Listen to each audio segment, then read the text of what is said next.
Okay, so I've showed you a couple techniques with Z-spheres to build strands and kind of stray hairs that are posable and fairly controllable. Um, but we really need a technique to manage the complexity of things like a ponytail, which in this guy, especially kind of his top knot, we can't just have one solid piece of geometry. We really need a lot of kind of intertwined hairs and kind of lumps curling around on themselves. Um, and so we can't really do that too easily with either Z-sphere chains or even Z-sketch, which can quickly get really messy if you're trying to do Z-spheres on top of each other. Okay, so I just wanted to show you kind of the last technique that I used in this working example. And that is actually going into Dynamesh and using Dynamesh to do some crazy stuff up here. And I'll just show you where we're headed with this crazy stuff. I'll show you the top knot. You may have seen a little bit of this in the preview render of the example, but we really want to be able to build up this kind of complexity before we start to and then sculpt into it. Right, so there's all kinds of crazy undercuts and everything there. So I'll just show you how we can approach doing something like that. And I'm going to do it with, we just start by appending a Z-sphere. And let me just select it. And we'll scale it. Make sure our head is active.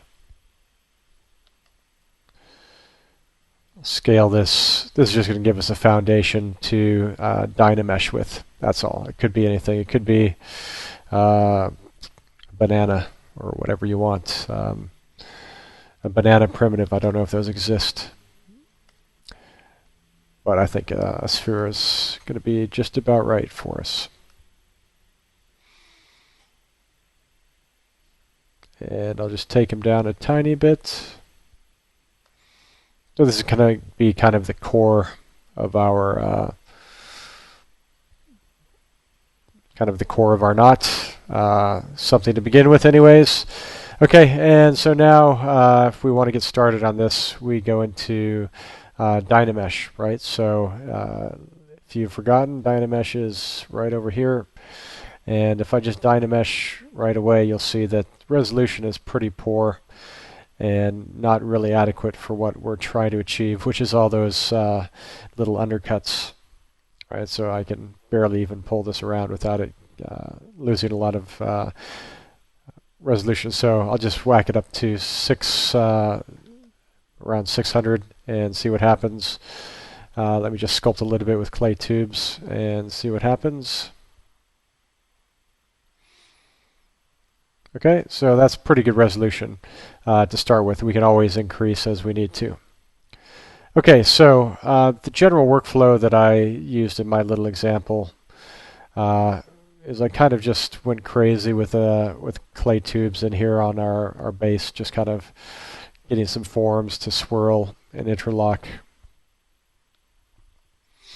I'm not going to do anything too involved because really the complexity for this whole thing is added by the Dynamesh tube insert, which I'll show you in a second. I'm just going to pause my time lapse because I don't need that. Okay, so build up as much kind of starting form as you want here. It's probably an advantage to do a little bit more than I'm doing now, just to get some really big forms interlocking that we're going to build smaller forms on top of. Okay, so look at that. That's almost like somebody just tied their hair in a bun.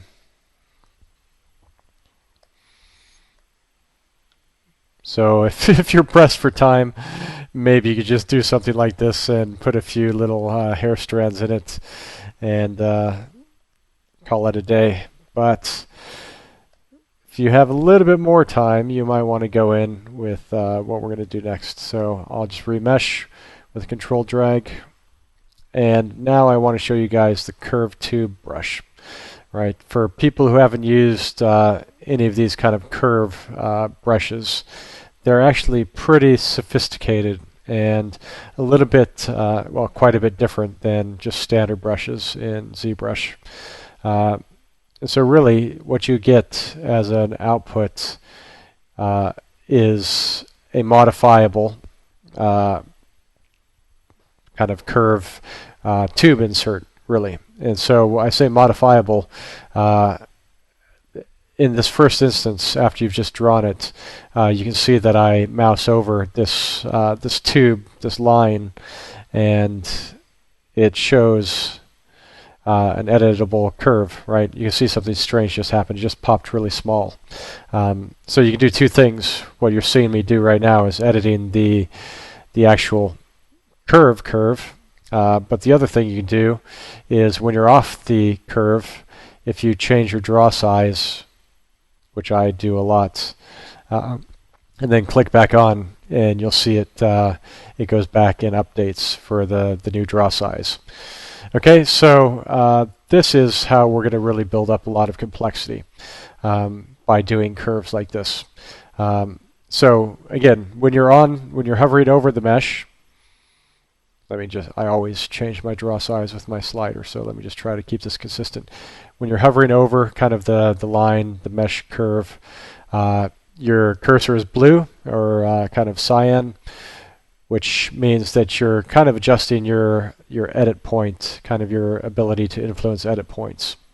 Okay, the bigger ones do big broad strokes on this.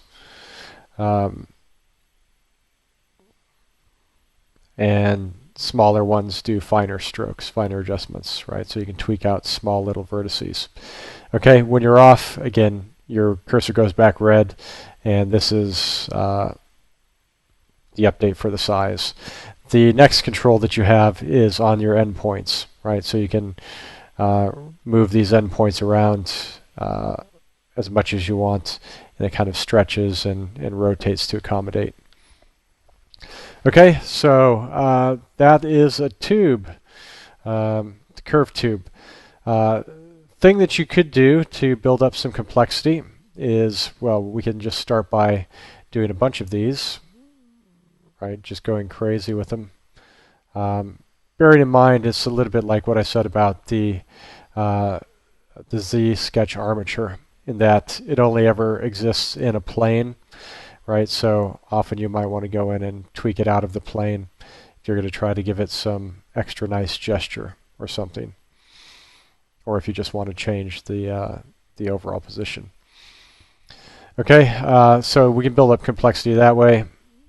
Do big ones, you do small ones. That's a little bit too big, but you get the idea. Okay, let me just undo a few of those. I'll show you one other cool thing about this that is kind of useful for this this type of experiment, and that is to make one. Actually, let's make one in profile so we can kind of control its intersections a little better.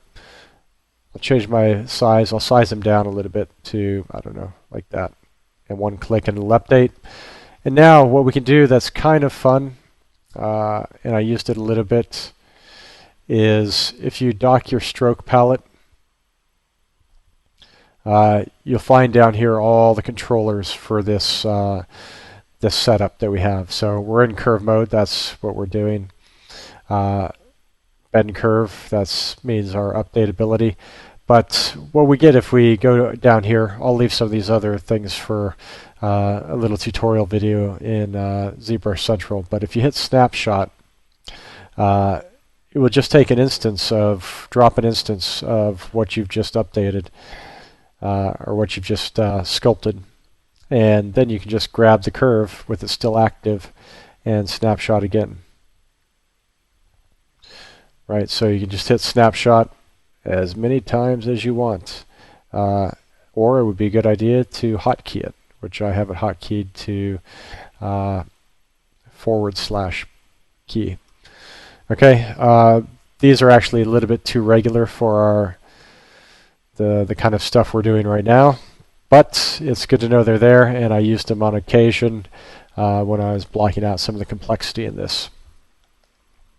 Okay, from here, a click drag will Dynamesh this, and you can see we have decent resolution. Go back in and sculpt on this. Something like I generally go in on these tubes as I'm working, kind of updating, and depending on the size of them, I'll go in, and if I'm trying to make them look like hair, I'll just try to flatten off some surfaces of the mesh just so that's not perfectly round, because perfectly round tubes of hair don't really happen.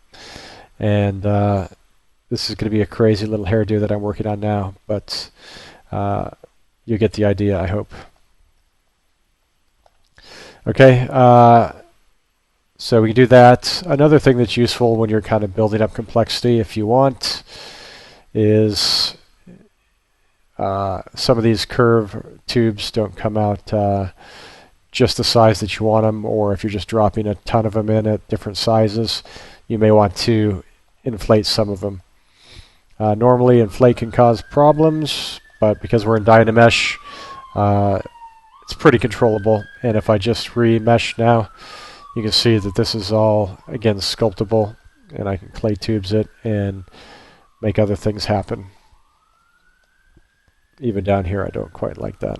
So I wanted a little tube of hair coming up like this. You know, just kind of make it up as you go is the rule for this. Okay, in the instance something like this happens, Dynamesh is often all inflated out.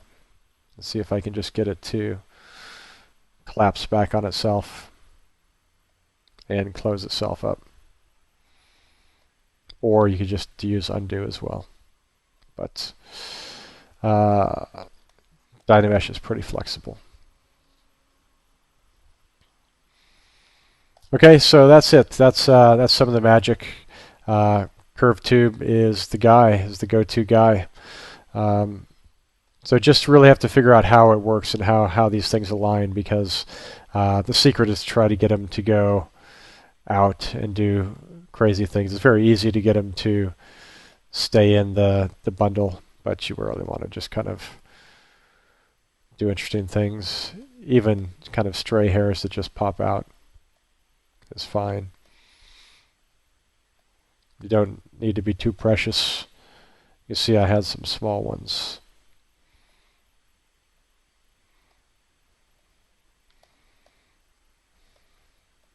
And when we get to kind of a final place, I end up resizing this, and there's a video on sizing this back to the size of our guy.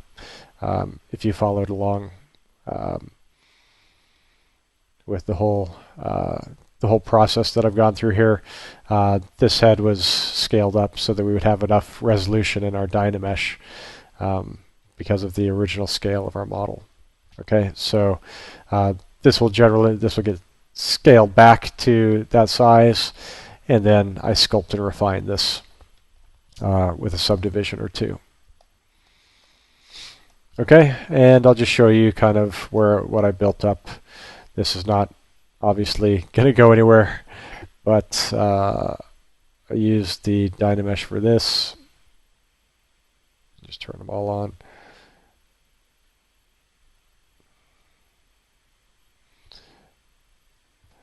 For both of these hair bundles, and this is kind of how they came out, fairly raw. And so this is where I've left this before I taken this the final step and sculpted them up. Okay, and I'll just give you I'll just load up the final sculpted one so that you can see where this went to actually. I show all this in the time lapse, but it might just be nice to spin around it and see what's going on. It's not necessarily a quick process to refine that bundle from that mess of spaghetti to something that looks a little bit tidier. But once you have your workflow established, it goes pretty quickly. So you can see kind of almost all the little kind of Dynamesh things get some attention. All your Dynamesh curved tubes. And it's just, again, to give the best sculptural illusion of volume and hair mass and tendrils and kind of, you know, threads of hair as we can.